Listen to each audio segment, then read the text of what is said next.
Bonsoir, député de la France Insoumise. Vous ne faites pas partie des poursuivis. Bon, j'étais là pour le moment de la perquisition. Et pourquoi alors vous avez échappé au foudre de la justice? Policiers, manifestement, ils ont choisi, a priori, d'après ce qu'on voit, tous les responsables de la campagne présidentielle qui étaient aux avant-postes. C'est certainement ça le tri, parce que sinon je ne l'explique pas autrement. Bon, on a bien compris que les Insoumis étaient fortement mobilisés ce matin, mais aussi pendant le procès, on a même en direct sur les réseaux sociaux, sur Twitter, le live tweet de Jean-Luc Mélenchon lui-même qui tweet ce qu'il raconte à la barre.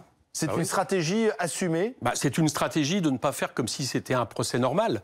Voilà, nous l'avons dit dès le départ, c'est un procès politique, en tout cas au mécanisme politique, et avec, on l'a vu aujourd'hui, alors là, pour ceux qui pouvaient se douter que du côté du procureur, du parquet, il y avait une instrumentalisation politique, on l'a vu en grand. Pourquoi ? Parce qu'ils ont introduit, figurez-vous, en demandant un report. C'est-à-dire ceux qui représentent le ministère public, qui ont choisi la date, qui ont choisi les thèmes, qui ont les pièces, ont voulu le report sous prétexte que nous n'avions, nous, et ça c'est vrai, c'était un problème, pas eu toutes les pièces. Bon, vous voyez bien qu'il y a une supercherie. Finalement, le report en gros, l'idée, c'était refusé. Oui, le procès a lieu. Je vais y venir. L'idée, c'était justement un peu de continuer de cuire à petit feu, si possible jusqu'au municipal, avec cette affaire.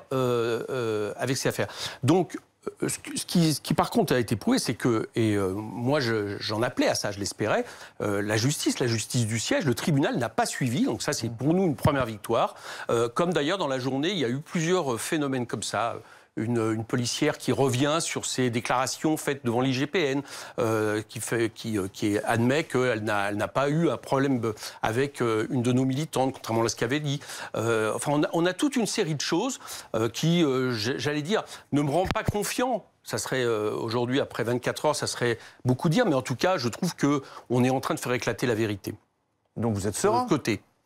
Si la justice se passe normalement, oui, je serai serein. Donc je comprends pas, parce que si c'est un procès politique, ça devrait mal se passer pour vous. Non, ce que nous avons toujours dit, ce que j'ai dit encore sur votre antenne hier soir, c'est que ce que nous disons, c'est que c'est un procès politique avec l'instrumentalisation du parquet et des procureurs que nous ne croyons absolument pas indépendants du pouvoir politique. Bon, et ça, c'est quelque chose qui se répète dans d'autres pays. Nous espérons bien, par contre, que la justice en tant que telle ne suive pas ces recommandations et puis que finalement, on s'aperçoive que tout ça est une espèce d'instrumentalisation pour laisser penser que des gens qui souhaitent simplement être présents à une perquisition, ce que le droit les autorise, n'ont pas pu y pénétrer, se sont vus interdire de le faire. Et effectivement, comme Jean-Luc l'a dit, ont harangué, ont eu un coup de colère, mais ça a été dit aujourd'hui, et le juge l'a reconnu, ça ne vaut pas délit. D'accord, mais ce qu'on reproche à Jean-Luc Mélenchon, c'est justement cette rébellion, ces actes d'intimidation, cette façon de se comporter face à l'autorité judiciaire.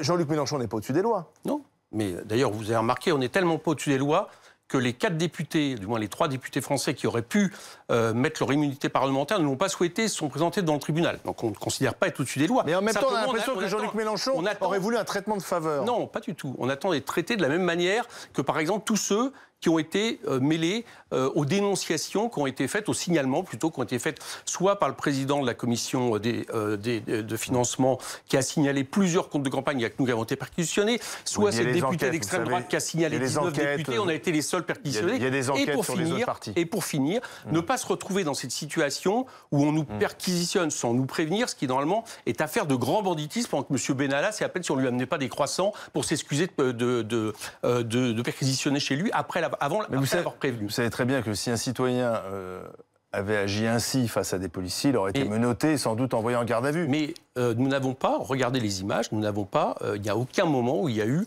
des gestes de violence, d'intimidation. Nous avons simplement voulu pénétrer dans un lieu où des personnes nous empêchaient de le faire, sans même d'ailleurs s'identifier. C'est ce qui a été prouvé à un moment donné. On parle du vice-procureur, le procureur qui était là, adjoint. Je vous fais remarquer qu'il ne s'est même pas identifié pour expliquer simplement qui il était à Jean-Luc Mélenchon et pourquoi il lui barrait la route. Donc là, moi, je crois que c'est les faits qui vont parler aujourd'hui et les faits vont nous donner raison. C'est un procès politique et j'espère que la justice nous donnera raison. Et si elle vous donne raison, ce n'est plus un procès politique, Ce qui montrera, c'est que nous avons encore une justice indépendante en France par rapport au procureur et au parquet, n'en déplaise Mme Belloubet. C'est tout ce que je souhaite aujourd'hui. Tout fonctionne bien alors ? Non, tout ne fonctionne pas parce que je vais vous dire une chose. Ce que nous subissons, d'accord, aujourd'hui, il y a des syndicalistes qui le subissent depuis des mois dans le pays. Il y a des gilets jaunes qui le subissent dans le pays. Il y a des militants écologistes qui le subissent dans le pays. Garde à vue, correctionnel, etc. Donc non, tout ne fonctionne pas. Il y a une dérive autoritaire et nous sommes aussi là pour la dénoncer. Merci Éric Coquerel.